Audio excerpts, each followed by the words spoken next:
This is the Read, Write, and Create podcast, the podcast where you get a bite-sized session of creative writing coaching from me, Lori L. Tharps. I'm an award-winning author of both fiction and nonfiction, a journalist, and a former college professor. I've spent more than 20 years writing, teaching, and coaching creative writers, and I created this podcast because I want to help as many BIPOC writers as possible get their stories out of their heads and into the world. Are you ready? Let's go.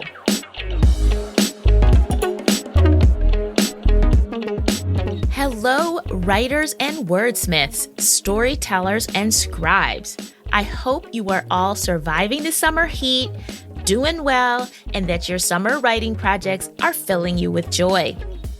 I'm back with another episode of my Best of Author interview series for our summer months, since, yes, I am still officially on a break from creating new episodes of the podcast. And just to catch you up, I did finish a draft of my novel, and it is in the capable hands of 2 beta readers. So, yes, I am making progress. I hope to have my novel back in my hands by the beginning of August, and I plan to spend all of August actually editing it one more time, and then hopefully handing it in to my agent in September. So wish me luck on that. Now, for today's episode, I am actually going to be sharing my 2021 interview with award-winning novelist Kaitlyn Greenidge.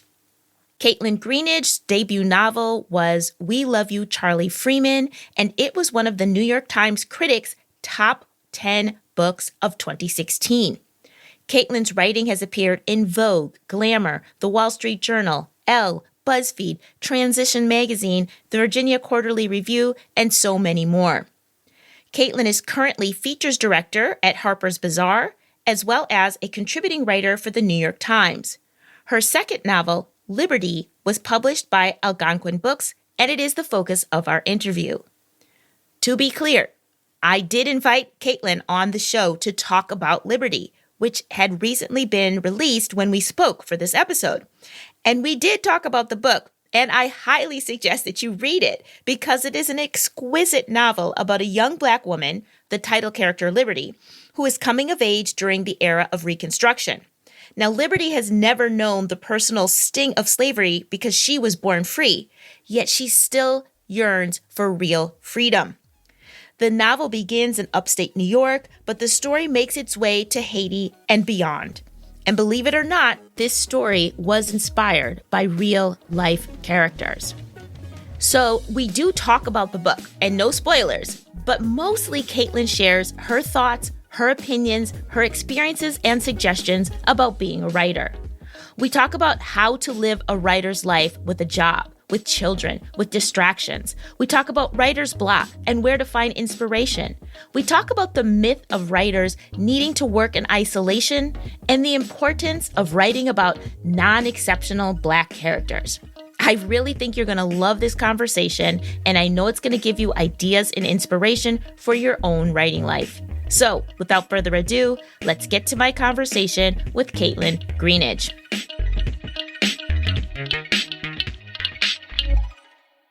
I always like to start the podcast by asking my guests, what are you reading right now? I'm not reading much of anything because I'm having to write a whole bunch and edit for day job and take care of kids. So at the end of the day, I probably have about 40 minutes to myself. So at the current moment, I'm not reading anything, but I hope it changes in a month or so once everything calms down. I'm really glad that I asked this question, and I'm obviously interviewing authors all the time.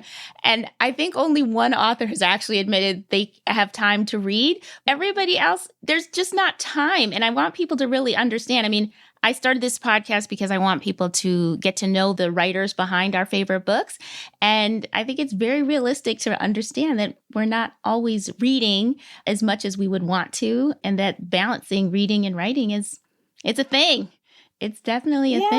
Yeah. And, reading is ultimately about pleasure, like you're taking a certain amount of time for yourself. So I know that sometimes it can feel like we have to read, like read more books feels like something to make us a better person, like doing more sit-ups or eating more vegetables or something. And it can be those things, but it is also, hopefully a place of relaxation and solace and excitement. So I think it's perfectly normal that sometimes you feel that. And then there may be a month where you don't feel that and you're not necessarily reading anything, but you get called again to pick up something or pick up a book, or a book holds your attention for maybe a short story's length or for 40 pages length. And then, you move on to other things.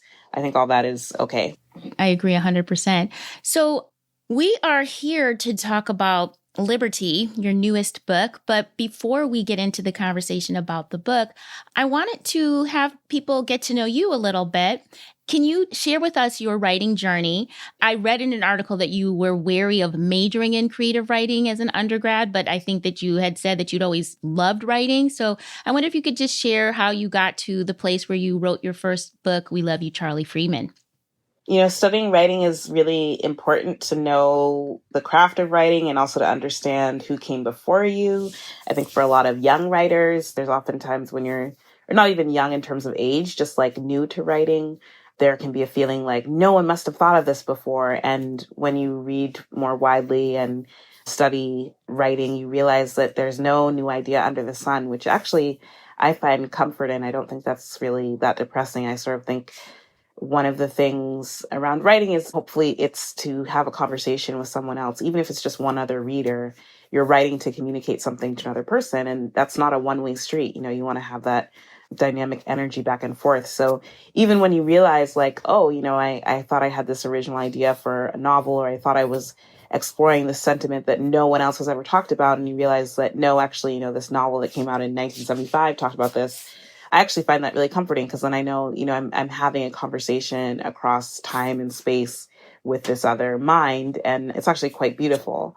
So when I was thinking of becoming a writer, I was a little bit wary of getting too deep into writing as an undergrad, just because I'm the type of learner where I have to have a project in mind to be able to understand what someone is telling me. It can't really be in the abstract, so I have to be sort of more clear about what it is that I'm actually working on to be able to apply the things that I'm learning.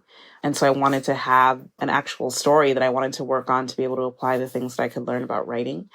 And then I also sort of thought about this idea of finding inspiration. I don't, it's going to sound very snobbish, but I don't really believe in writer's block. I think that oftentimes when I've had a student who says, I have writer's block, it means that they know the story they want to write, but they're really scared to write it for whatever reason. Or it means they just haven't read a lot of anything besides themselves, and that well has essentially run dry.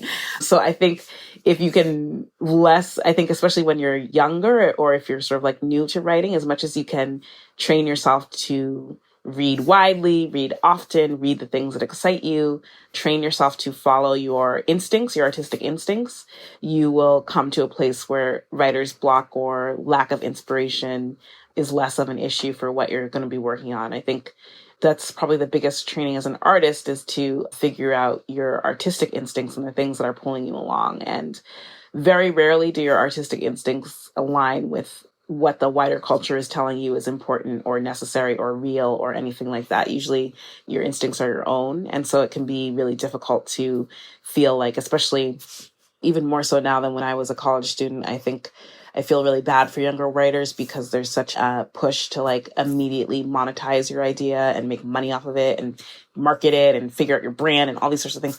All of that just kills any sort of sense of real creativity or real thought. And oftentimes the ideas that are actually going to sustain you are not the ones that are going to fit really easily into a deck for somebody or a book proposal for somebody. And you need to have the confidence and the experience of sort of following your imagination along, knowing that you can't monetize it. There is no way to make sure you get that time paid back. That time is actually just really about nurturing your inner consciousness and understanding of the world. Yeah, and my next question was, I was going to ask you about your work, like meaning the work you do in the world, not your writing, but all of the jobs that you've had. And I know that you're obviously interested in history. I don't know if you officially call yourself a historian or not. No, label wise, No. but like you've had My some, job is more fun than a historian, so no. but you've had so many interesting jobs over the years. And like, I feel like those jobs have led you to some of the stories that you tell. Talk a little bit about that idea of balancing real life and real work and inspiration, because what you were saying is like, people who say they have writer's block perhaps haven't lived enough or read enough. Tell me a little bit about your thoughts about how ideas and stories come to you and your idea of why it's important to still be in the world and doing things. Yeah, I think that's why it's really important for people to figure out the artistic practice that works for them. And, a book that was super helpful for me, even like 4 or 5 years ago, Sarah Rule, she's a playwright, and she has a great book that's called 100 Essays I Didn't Have Time to Write. And they're these little mini essays, and they're on craft about making up a story. But then they're also about her life. And halfway through the book, you realize the reason why she wasn't able to write these essays is because she had a pretty traumatic birth experience. She gave birth to these twins, and she had a really hard recovery, physical recovery, and of course, emotional recovery. But she was still sort of having all these ideas. And so she set herself the challenge of just writing these essays in 300 words or less. And they're great. The essays are great just for teaching. But one of the things, I bring it up because one of the things that she says in it is like, art isn't the thing that happens when you avoid life or like life doesn't get in the way. Art is a part of your life, and your life is a part of your art, and they are in conversation with each other. And so, in the West, and I think probably in other cultures too, or some other cultures, I should say, we have this idea of the artist as being locked away from everybody else and family life intruding on the artist, especially for women artists, the idea that somehow one is going to consume and kill the other. Either your career is going to consume and kill your family life, or your family life is going to consume and kill your career. And I've tried to find the artists who speak about how being a part of the world and being a part of a family and being part of a community actually grounded them as artists and grounded them in terms of how they were thinking. So somebody like Sarah Rule, June Jordan has a great essay called like Refuge from the American Dream or something like that, where she talks about how she got this artist residency as a poet, and there was the only other person there was sort of like this white guy sculptor. And at the start of that residency, she was thinking like, wow, like I've made it. I'm this Black woman. I got to this artist residency. I get to have this whole beautiful house by the beach to myself. I never see anybody. I never have to talk to anybody. All I have to do is just write poems for 12 hours a day. And there's that white guy sculptor over there. And he's kind of like the signal that I've made it because he's here too. And this is how he's always done his art. And then halfway through her artist residency, she's actually sexually assaulted. And afterwards, she realizes she has nobody she can call. She has no community to actually hold her after this horrible event. And it makes her rethink really like, what are we measuring around artistic success? What does it mean that if I'm an artist and I've had this terrible rupture in my life and I don't have the physical community to hold me, and that is going to affect my art? And what does this actually mean? And the fact that this happened to me means that my definition of artistic success and definition of artistic work is necessarily, because of the body I'm in, different from what this white guy sculptor who would never face the threat of being sexually assaulted in an empty house defines as necessary for doing art and community. So I just think we have to sort of expand our ideas around what an artist is. I'm also super cognizant that there are some artists who really and truly need to have that monastic existence and they need to be alone. And like, that is a valid thing too. But I also just think realistically, there's more of us out here who necessarily need community, and the community actually makes our art better. And, there are a bunch of artists, I think, who think they have to isolate themselves and thus create their own misery around their self-isolation and sort of like keeping themselves sort of like, I can't possibly, interact with this community, or I have to keep myself above the fray. And I think there is sort of like a self-fulfilling prophecy there. And then I think what perhaps is more realistic is figuring out, when I have all these relationships, what are the boundaries that I want to put in place to ensure that my art is protected and my artistic practice is protected, and I'm able to stay open to the world and open to inspiration. It's so funny you say that, because I literally just did an interview a couple of weeks ago about, can you be a mother and a writer at the same time? And that's always posited, like, they're mutually exclusive. And I always say that if I didn't have children, I don't think I would have written half the things I've written, because they have given me story ideas. They have made me contemplate things in different ways. They've also made me more efficient as a writer because, you have to figure out how to balance your time. So this kind of brings me to my next question about Libertie. So I started this podcast because I love writing. I love books. I recently pivoted this show. COVID made me decide to pursue my passions and to hell with what I think is important, so to speak. I just love talking about books so much. And I particularly love talking about books that feature characters of color. But I recognize that when people come on the show, a lot of the people listening have not read the book. So this is not an opportunity to give spoilers or to discuss the finer points of, plot in the story, but more to talk about the story behind the story, right? So I, of course, have read Libertie and found it absolutely wonderful, stunning, and could speak about it for a million years. But for the purpose of the show, I would like to get into, again, kind of the story behind the story and a little bit about your writing process regarding Libertie. But to begin, how do you describe what Libertie is about for the person who has not read it yet? So Libertie is about what the meaning of freedom means, particularly in the context of Black liberation. So as I was writing the book, I was thinking a lot about how in the U.S., our definition of freedom is usually around what someone in power can get away with doing to someone who doesn't have power. And that freedom is usually really entwined in ideas of domination over your wife, over your children, over the land, over property values, over another race. That's usually how a lot of people define freedom in the U.S. So Libertie, the character who's the titular character of the novel, she is a dark-skinned Black woman in Reconstruction era U.S. She is freeborn, so she does have that privilege.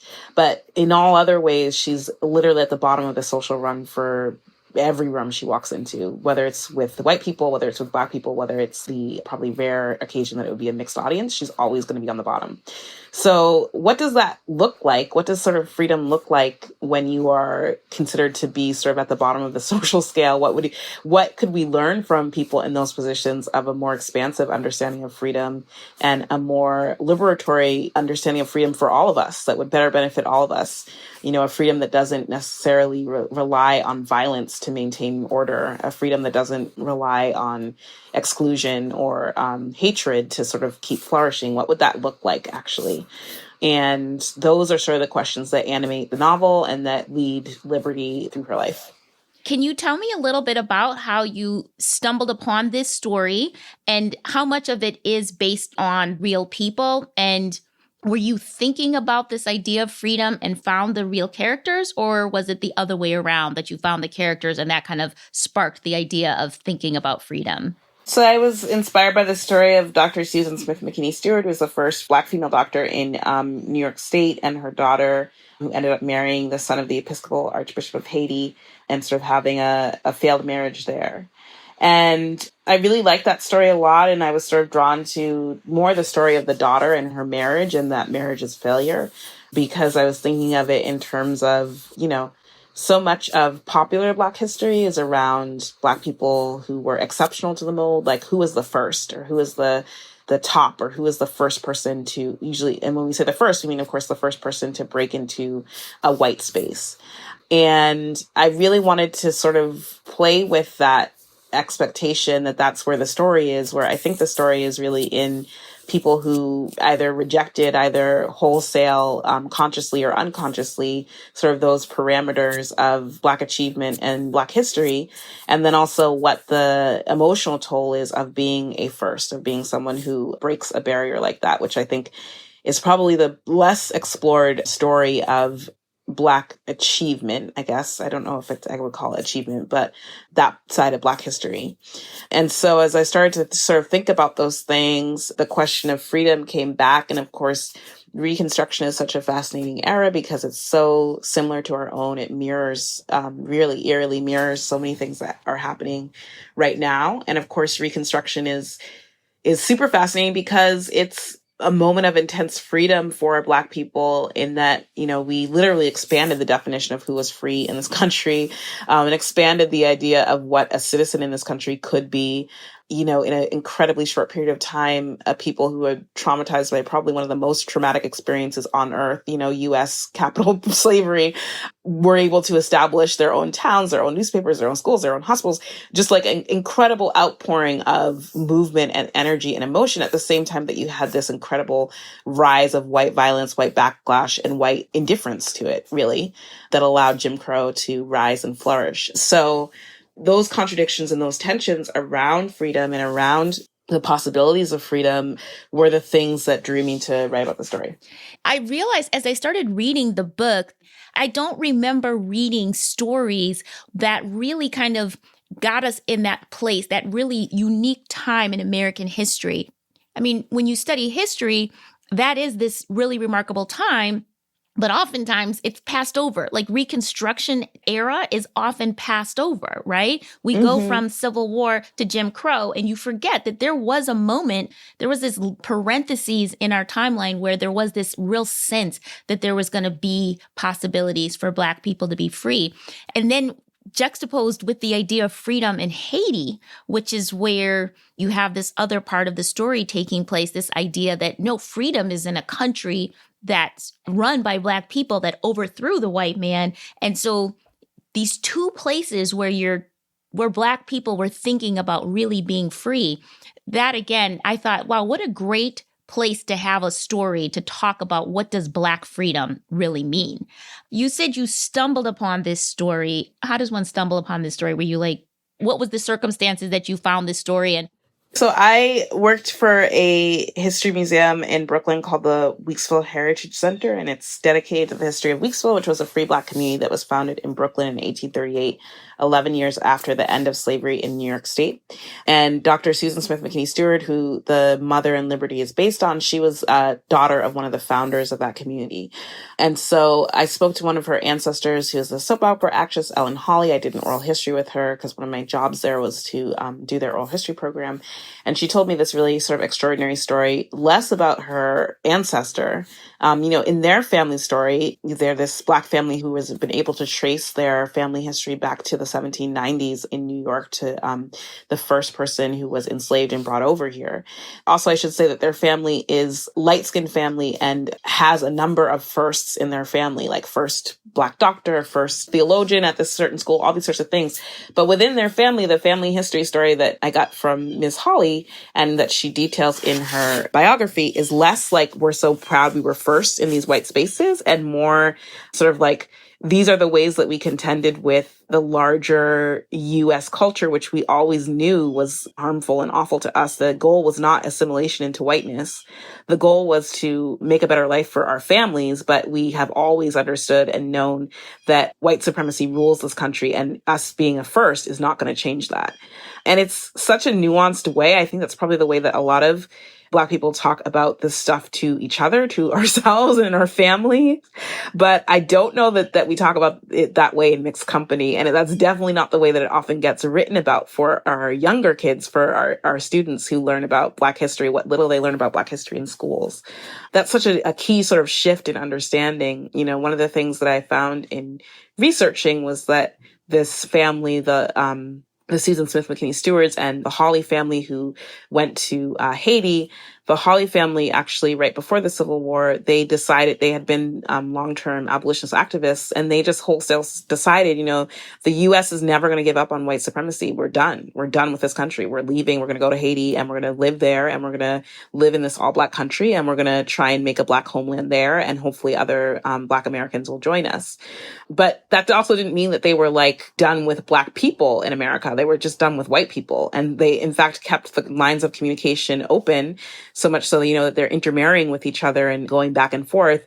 And so that shift in understanding, I think is so important and so key in reading and writing about Black people in the past, is that sort of shift in understanding and away from oftentimes the ways that popular Black history gets taught is let's focus on the places where Black people interacted with whiteness and let's talk about what was actually going on within our communities themselves. So great. And that's, again, another thing that I enjoyed so much about this, because it completely opened my eyes up to this idea. I just never really thought about Black Americans going back and forth to Haiti. I never thought about that time when we were free to move, to make that decision. I'm done. Where else can I go? And I think that narrative is so, I don't want to say it's not lost. It just hasn't been explored very much, particularly in like popular fiction and just like the popular notion of what Black people have done with their own agency. I don't think there's enough narratives about, again, Black people getting up and moving, like voting with their feet. And, today people are talking about, it's a Blacksit, we're leaving the country, we're voting with our feet. But we've been doing that. And that's what's so interesting. And I'm curious, how much about Haitian culture did you know? Or did you go to Haiti? Like, how much research did you have to do to pull off the part of the story that takes place in Haiti, which is significant? I did a lot of research I read a lot of Haitian novels. Haiti has such a rich literary history.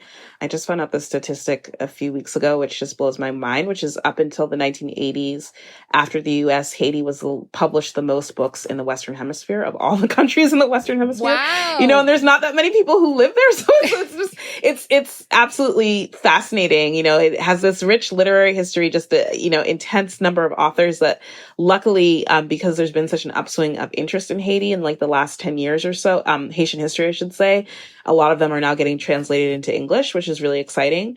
But so I tried to read as much as I could of the literature and as much as I could of the history. I tried to interview who I could of the scholars studying it.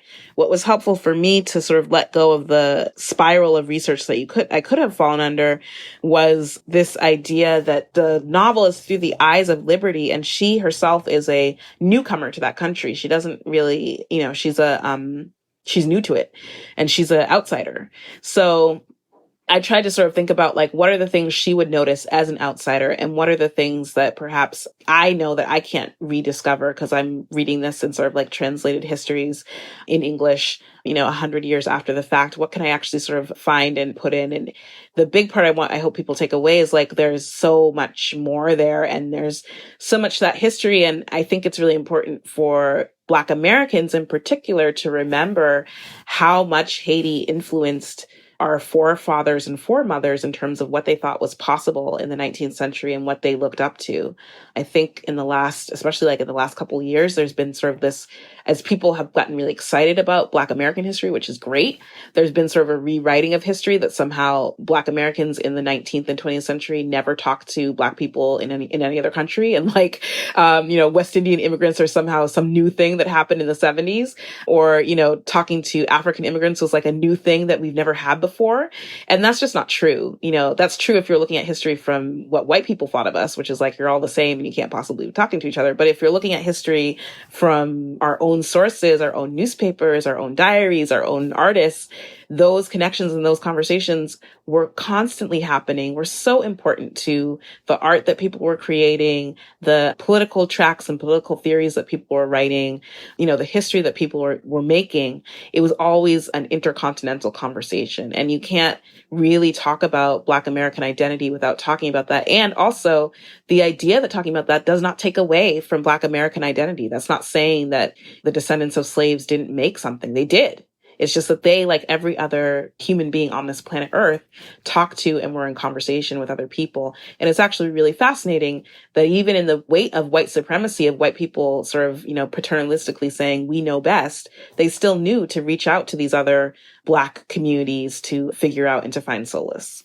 Along those lines, something that I thought was just really interesting, and because it's something that I personally have been just starting to kind of research for my own personal interest, but even my last podcast episode was about magic and spirituality and witchcraft in the United States and the multicultural history of those spiritual practices. And in Libertie, there is this pull of voodoo, spirituality, maybe hoodoo a little bit, although it's not necessarily named that is very much part of the Pan-African experience, but particularly in the United States, the Black American experience. Talk a little bit about that. I think one of the things that I wanted to sort of explore was those practices and healing practices, I think, are really fascinating to many of us today for like a variety of reasons. And then when you look at sort of like the history of Black American art, people have always been really sort of fascinated with those traditions. Like Zora Neale Hurston, spent most of her career trying to catalog those things for us. And most of the stuff that we know about that sort of comes from her, not only from her, but from really her saying this is important and rallying other scholars to sort of document that. And so I think number one for us as Black people in America, so much of our community and history is distorted when in fact we have the information ourselves already in our communities with the people who we care to or care not to listen to. And so I think stuff around herbalism and voodoo and hoodoo and what's commonly called witchcraft is one of those learning traditions that we've sort of always had, and that also since we have come here have been encouraged by larger white society and also within our own communities to periodically denounce or repudiate or say that there's nothing there for us. And I'm interested in those traditions less as sort of like on a mystical level. I'm interested really more in sort of like what's the practical uses of these for people who, like I said, have gone through one of the biggest traumas in history, the Atlantic slave trade and enslavement in the US. How did we come up with a way to cope with that and to continue on? And our spirituality is probably like number one, how we did it. Whether it was, adopting and transforming the possibilities within Christianity, really making Christianity into a liberatory practice and into a practice that said, we truly extend to all peoples, and really sort of like push the questions of Christianity of like, who is going to heaven? Who is actually the good guy in this scenario? Like, what is Christ actually mean in a country that's committed to the violence of slavery? Our presence and our ancestors forced those questions.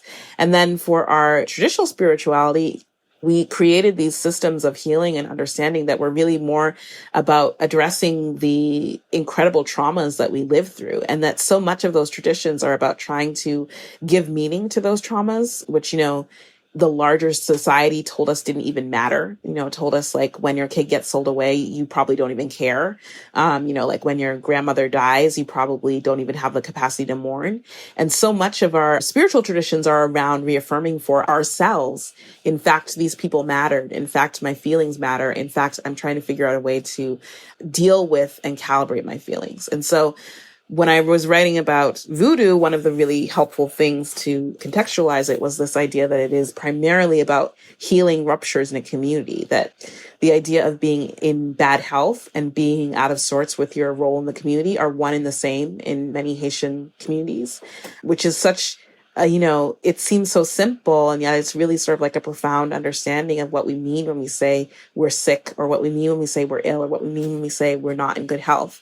And that so much of voodoo is about either maintaining those relations or repairing those relations when there's been a break within them. So fascinating. And I mean, we could have that conversation for even longer. I just think that, like you said, that one of the ways we survived this experience is through our spirituality. And I think that the American version of that is simply Christianity. And it seems to be packaged in this like perfect, King James version of our good spirituality as good Christians, when it's so much more complex and so much more influenced by our African ancestry and those traditions. So I love how that's pulled through the story through Libertie, but it's more like de facto as opposed to let me give a parenthetical explanation of why we're talking about this or what this means. It's just part of the story, which I love that so much. So the last theme that I wanted to talk about in Libertie, which we've kind of touched on a bit, but it's about motherhood. Like, I think this story is very much a powerful exploration of motherhood.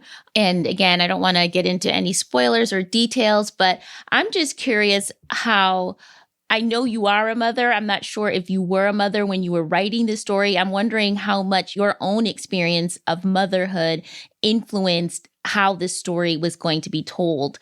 Did it affect it, change it, make it, more primary of the storyline? So I always knew it was going to be about motherhood. I hadn't had my daughter when I was writing most of this book. So most of the drafts were done when I wasn't a mother myself. But I knew I wanted to be about motherhood. And one of the things that I wanted to really sort of like question, and hopefully the reader comes away with questioning, is especially when we talk about Black women mothers, there are these tropes. It's either like the worst mother in the world or the superhuman mother who just has absolutely no needs of her own and, is up against the global system of racism and, make sure her kids pull through regardless, and never has an off day or an off footing around navigating all of that. Or the flip side of that is like a terrible mother who's incapable of being nurturing, only cares about herself, is just like having babies all over the place and has no civilizing effect on their children at all. And those two myths around Black motherhood are really powerful. And especially like the mother as like a magical being who can sort of like do everything for their kid is, I think, probably the one that a lot of us go back to when we're talking even about our own mothers just personally.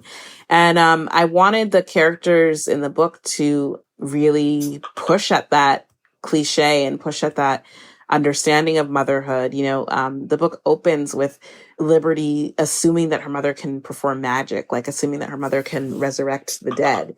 And then the rest of the book is her really figuring out that her mother is just a human being. Her mother's capable of making mistakes. Her mother's capable of making decisions that she disagrees with. And there has to be another way to build a relationship with this other human being besides either revering her for her entire life or deciding that she's the worst parent ever and she can't possibly raise this daughter in any sort of way. And in that way, it's sort of like a very much a coming of age story. But I also think, though, even in sort of for like adult writers and supposedly like adult literary fiction, Black motherhood is often really reduced to one or the other of those things. And it's much harder to find depictions that allow for Black women's humanity in motherhood. That's great. I felt that the, again, kind of how I was saying earlier about the question of can you be a writer and a mother, this idea that women can't have complex lives or, it's an either or kind of thing. We always want to have that. And I think, as you were saying, that there's this limited version of what the Black woman, the Black mother, particularly how she's portrayed in literature. So you've talked about this book being about freedom. You've talked about the different kind of ideas that you were working on in telling this story. I came away from reading this book feeling that this was a book about female empowerment. Mm-hmm. And I think it's interesting because you mentioned this idea of not only telling the stories of the first and the exceptional, but kind of the regular person who has a regular life, that story is worth telling as well. And yet and it's not just Libertie. It's like there's so many women in this story who I feel like triumph, who exemplify freedom. And I just wonder if you haven't said that per se, but I feel like you just wrote the most amazing like female empowerment book ever. Was that intentional, or do you feel like you just write awesome female characters and that's just what comes out? I think I just try and write about women and women identified characters and try and think about their lives as they themselves would define and talk about it, outside of how an outsider would think of it or how someone would try and, script it for them. I think for so many of us, like we are already living sort of really extraordinary lives. Like if you first of all, if you talk to any Black woman over the age of like 55, they've already lived probably a really extraordinary life. You may not agree with all their choices. You may think that some of the things they did were terrible or good or whatever, but I can guarantee that they've probably lived a really wild life when like you got down to the nuts and bolts of it. And so I think that part of it, like how would we tell our stories for ourselves when we're just talking to another woman in the room, when we don't have to feel like we have to prove ourselves to other people and we don't have to feel like we have to have our stories stand in for everyone else? What would that story look like is the thing that I always sort of think about when I'm writing. Well, again, I've already decided. I see that Roxane Gay, Well-Read Black Girl, they've already chosen Libertie as their May book picks. I think I'm going to join every book club because I want to just keep talking about this book because there's so many wonderful things to talk about. Colorism, female empowerment, Black spirituality. I mean, there's so many threads to pull through. And again, I feel like this is one of these really wonderful books that explore Black American history, and you don't feel like you need to stab yourself because it's so depressing and there's no sense of any sort of liberation, true liberation for the characters. Mm-hmm. And that's just so refreshing. So I love that about this story. I finished the book and I had a smile on my face, like a wonderful. contentment. And I hope Alice Walker said the most radical thing you can give Black female characters is a happy ending, or like an ending that's full of hope. And so I thought about that a lot when I was trying to figure out what the ending of the book should be. So that's wonderful to hear. Yeah, well, I love it so much. So I have 2 writer questions for you to wrap up here. So some of the praise that was given to this book, people used words like pure brilliance, a novel of epic power and endless grace, one of the most melodious books I've read in decades, a masterfully crafted story. I'm wondering, as a writer, what kind of pressure does that put on you for the next time you put pen to paper, if at all? That itself doesn't put that much pressure on me because I get bored really easily. So I don't think I try and repeat myself that much. Like if I'm working on something that feels too much like something else, I try and figure out how to not make it feel like the thing that I've done before. And that stuff is really great to hear. But in my mind, I sort of think like the books come in the voice that they come in, like the books are written in the prose that makes sense for the project. And another book may come in a completely different voice or require like a completely different register of writing to get the story out. Okay. Well, this may not be the question that you want to hear, but is there something in the works already next, or are you not even there yet? No, I'm just, going through life and figuring stuff out. So nothing next. Okay. So my last question, this is super important. Okay. Which cover do you like better? Libertie America, the US version, or Libertie, the UK version? And I want to this is a podcast, so nobody can see what I'm talking about. So you can pause and go look them up. But the US cover art for Libertie I think is just gorgeous. It's like a silhouette of a Black woman, theoretically Libertie, and there's lots of lush vegetation that for me reminds me of what Haitian tropical, like lots of bright color. And the UK version is like a black and white photograph of a real person who you could also assume is Libertie. Which cover do you prefer, if you prefer, or do you like them both? Tell me what you think. Oh, I like them both. I think that they both capture different parts of the novel. So I like the Algonquin one because it's so lush and it's really imaginative and it feels really sort of like magical and hopeful. And I like the UK one because feels a little bit more straightforward, and I think invites people to think of this as like in conversation with a bunch of different historical documents. So I like both of them for different reasons. And I'm just really happy, who gets to have 2 covers that they really like at once. So that's really great. Yeah, I feel like more often than not, writers say like, oh my God, I hated my cover. Like I didn't get to say anything. So it's great that you love both covers. But it is really interesting that they're so different, right? That they have a different feeling about the book. And yet, like you said, I think they both speak to what Libertie really is, right? There's this hopefulness, and yet there's this very real historical moment that we're going through in this book as well. So I think whatever cover people like, they should just definitely read the book. Kaitlyn, thank you so much for being here. Yeah, thank you. And where do you like to hang out on the interwebs for people to follow you, learn more about what you're working on? I am on Twitter and Instagram. You can just search for my name on either one of those things and it should come up. And that's usually both those things. Excellent. So I'll put links to those in the show notes so people can find you. Thank you again so much for being here. Thank you so much.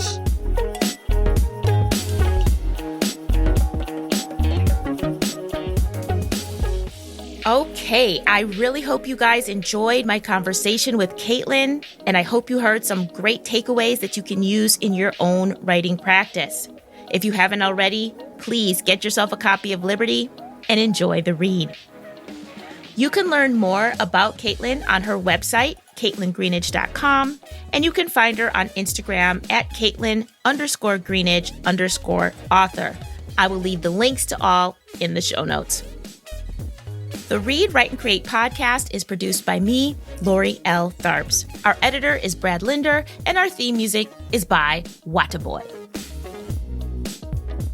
Don't forget, you can find the full show notes for this episode, as well as a heap of useful and fun literary resources, including all of the information and updates about our first annual Read, Write, and Create writing retreat for BIPOC women writers. All of that is at readwriteandcreate.com. That's readwriteandcreate.com.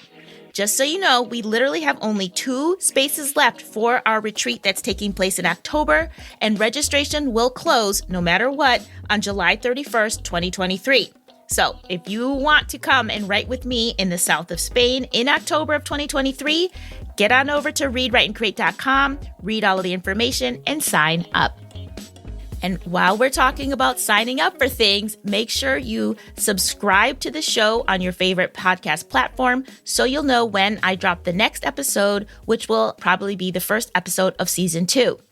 Also, be sure to subscribe to the Read, Write, and Create bi-monthly newsletter so you'll be the first to know about my upcoming classes, workshops, retreats, and coaching opportunities. And I have just added a new feature to the newsletter. So once a month, you will receive a listing of writing and funding opportunities to help you get your work out into the world.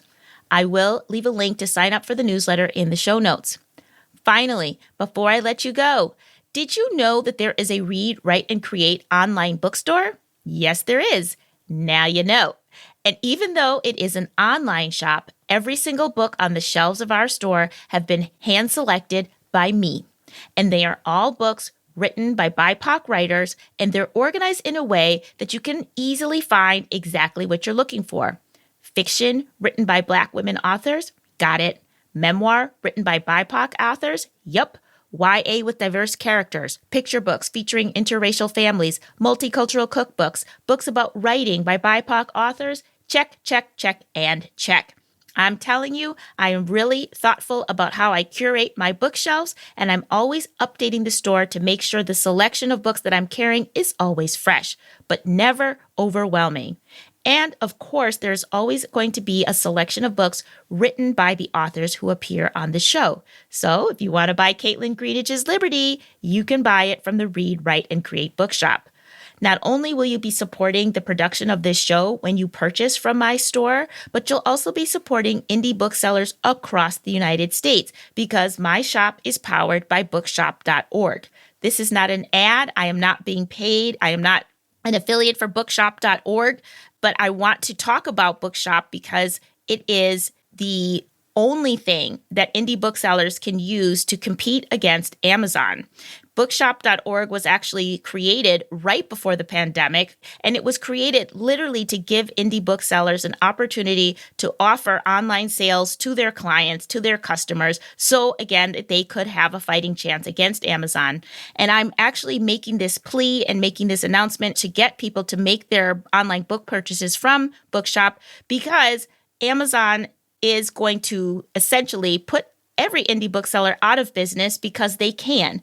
If we as book lovers don't make the intentional decision to change our purchasing habits. Bookshop has online fast delivery, discounted prices for books. There's no reason you can't do what you do on Amazon in terms of book buying on bookshop.org.